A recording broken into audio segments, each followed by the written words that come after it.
Hey guys, what's up? This is Let's Ride USA. Today I'm going to be teaching you how to replace back sprocket, front sprocket, and a chain on a dirt bike. The tools you're going to need for this job are a set of Allen keys, some wrenches, a ratchet set, needle nose pliers, blue Loctite, possibly a chain breaker just in case you need to take off a couple links on your new chain, and something to lubricate your new chain with, such as this Maxima Racing Oils chain wax. Okay, so the first step in replacing your chain and your sprocket, you're going to want to elevate the bike, so put it on a stand or something so you can elevate the rear wheel. And then right after that, you're going to want to remove the rear wheel so you have easy access to the sprocket.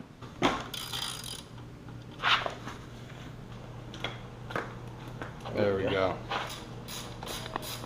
So yeah, the trick to loosening up the back wheel is you want to put a wrench on both the left and the right side.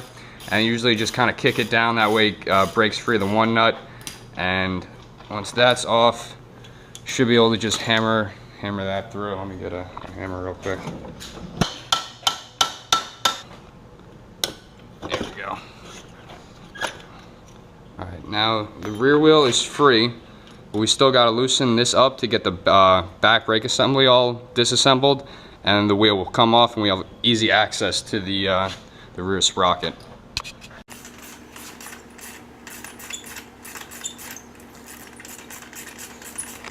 Alright, now that the wheel's free, whole brake assembly's off, we can roll the rear wheel out. Do you want to take the brake out? Or yeah, take the brake out. Right. Take the brake out, and then we'll take the spacer out too. We'll need both of those.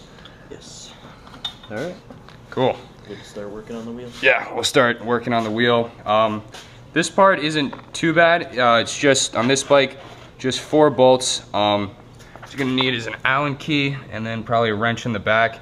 Loosen them all up and the sprocket should come right out, and just replace it and we'll be good to go.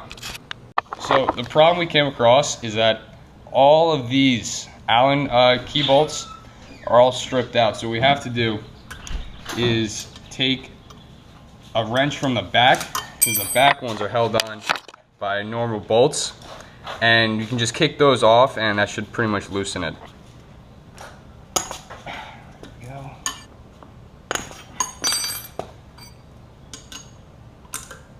So we were able to free up all the bolts, even though that these were all stripped, just by going through the back and loosening the back bolts up. So now what we're going to do is loosen them up all the way, take them out, and it should be kind of just a straightforward replacement from here.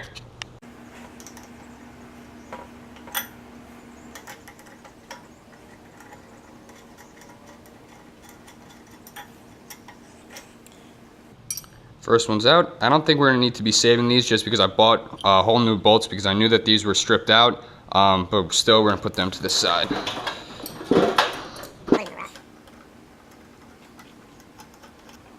there's enough there on these bolts to like loosen them like this, but then whenever that's tight on, you're not getting that.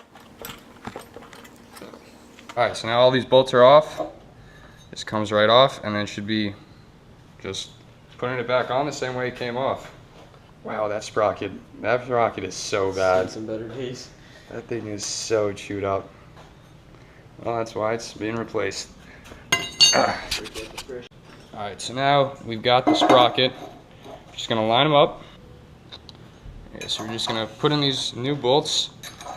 And then now the key to tightening up a back sprocket when you put it on is you want to do it in basically like a diagonal or crisscross pattern, where we're gonna tighten up the back left, then we're going to also want to tighten up right after that, I guess the bottom right.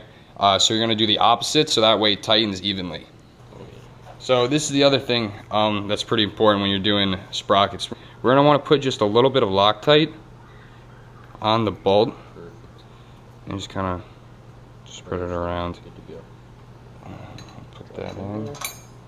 And the reason I recommend using Loctite is because I actually didn't use this when I changed the 50 sprocket, and what happened was it became loose when I was riding it, so like the sprocket was wiggling all around, so I had to take it off and basically redo everything and put Loctite on, and then once I put the Loctite on, everything went very well. Yeah, that's okay, that means that bolt's gonna be super tight. I'm just gonna start putting the backs of the bolts on. And then we can start tightening in that crisscross pattern. Alright, so now we've got all the bolts on here. They're basically just threaded on. So now we're gonna actually start tightening them down. So we're gonna start right here, I guess, which would be the back left. And so.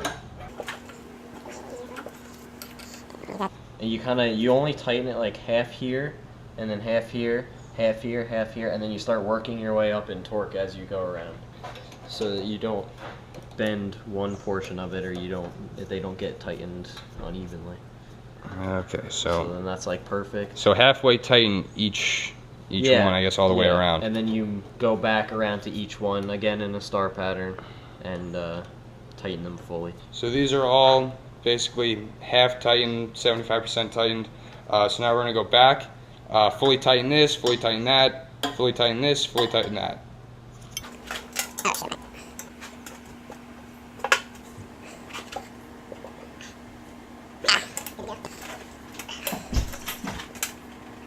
Perfect. All right. So that sprocket is on there. That's not going nowhere for a long time. Lot tightened the bolts, did the crisscross pattern, so that is good to go. So now we're gonna move on to the front sprocket, replace the front sprocket, and then after that, it'll be doing the chain, yeah. Okay, so now we're gonna move on to the front sprocket. On these Honda trail bikes, it's a little bit different, a little bit more complicated, just because you have to take off this whole clutch guard to get to that sprocket. On other bikes, they're usually just like a little chain guide or chain protector that you need to take off to get to that front sprocket. But this one, there is, I think, about 6 bolts all around that you're gonna have to take off, and this whole case should come right off, and you'll have easy access to that front sprocket.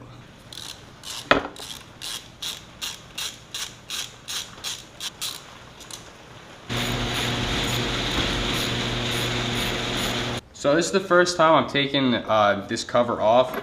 It looks like there may be a little bit of an order that these need to go in. These two seem to be about the same, this one and this one, but this one's obviously longer, so just be aware of that if you have a Honda trail bike, such as like an XR100, CRF50. Just kind of keep these in order. Give it like a little leverage. There we go. And she's off. Oh. Alright, so after taking this whole thing off, we found there's this big kink in the chain. Probably happened when the chain broke. Doesn't really matter because we're going to take the front sprocket off anyway. So now that we got the case off, there are these 2 bolts right here that has kind of this little plate on it. So I think we need to do is just take these 2 off. The plate should come out, and the sprocket should then come out pretty easily. L100S. I wonder what that is.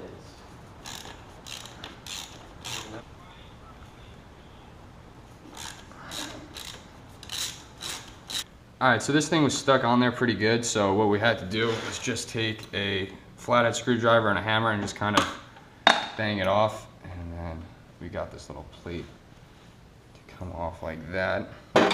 There we go. You're good. And off she comes. And there we go. Oh my God. Wow. I'd clean that up a little bit. Yeah. What I think is crazy is that, like, this, obviously this bike is 2002. Seen some years. 16 years Look, old. it's even got paint on the Like, look at how everything's so new. gross this is, but then down here, like that it looks brand new. And that's so funny. Even the bolt hole in the clutch on is that still looks pretty new too. Alright, so now we're gonna put the new sprocket on. Pretty simple, just slides right in. Just like that. Alright, now we're just put the plate on.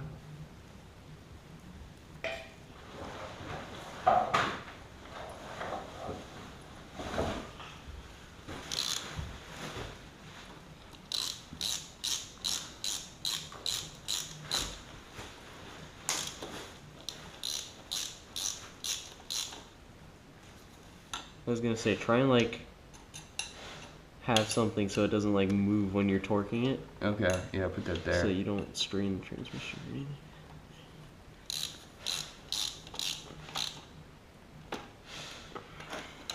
Yeah, this I would definitely go back and forth when you're doing that. Yeah. So while we were working on this and trying to put this new front sprocket on, we realized that there's a little bit of like a slack in the front sprocket, so it kind of wiggles around a little bit. So what we did is, we weren't sure if this is correct, but we looked at a couple other videos, went on a bunch of forums and started researching it, and apparently that is correct. There is supposed to be a little bit of float or wiggle room in the sprocket. You just want to make sure that this this plate is locking it on, and yeah, you should be good to go. But yeah, we were a little bit concerned about that, but after doing some research, it sounds like that is the way that this sprocket is supposed to go on.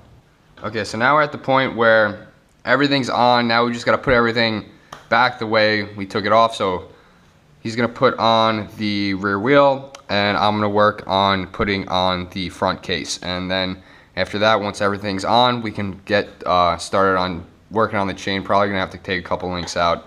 But yeah, we're almost done. One thing I usually like to do is when I'm putting the rear wheel back on is grease up the axle, because that way when you take it off again, it makes it a lot easier to slide out. So that's where I'm going to take it back out and just kind of grease it up. So all I do is just take a little bit of this Bel-Ray waterproof grease. Just take some of that. Nice and lubed up. Yep, and then just lube up the axle just a little bit.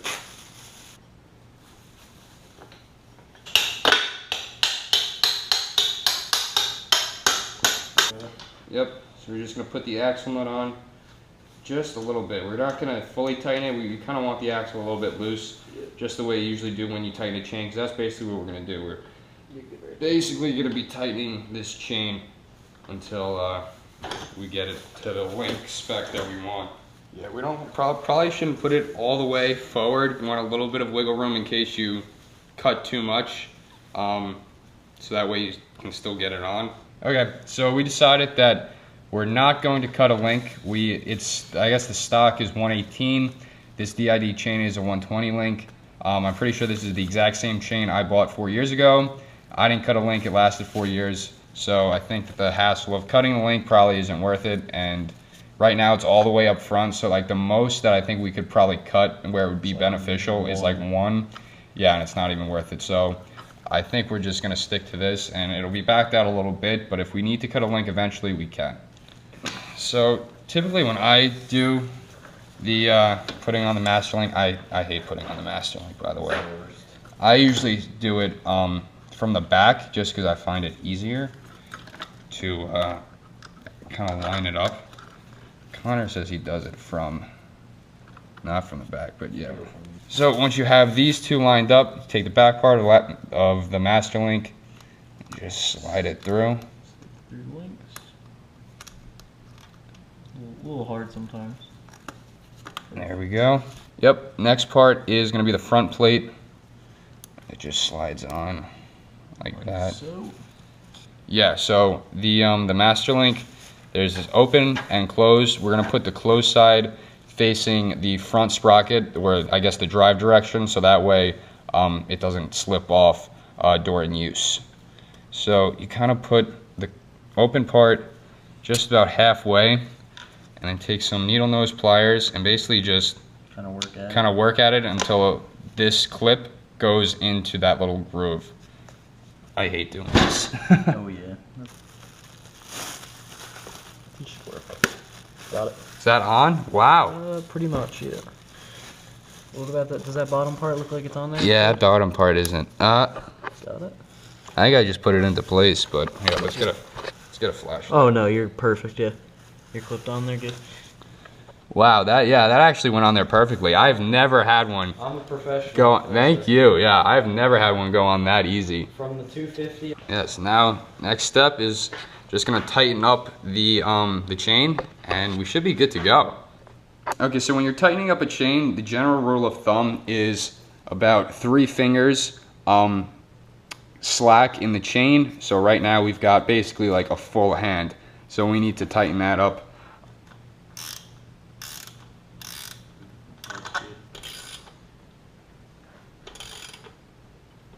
There we go, finally. So then it's always a good idea, just double check the chain slack. We're absolutely perfect. We're at 3. That is lined up to 2. That one's also lined up to 2. So that is good to go. All right, so we got that front case back on. Just about done. I'm just going to lubricate the chain The chain kind of comes already lubricated, but I kind of like to put on a good lubricant on it. So I use this Maxima chain wax.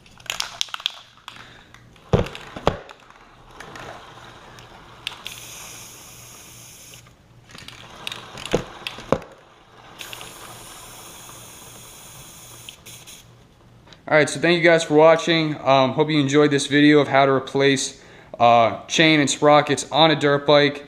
Hope you found this informative. And yeah, thank you for watching, and please be sure to like, comment, and subscribe.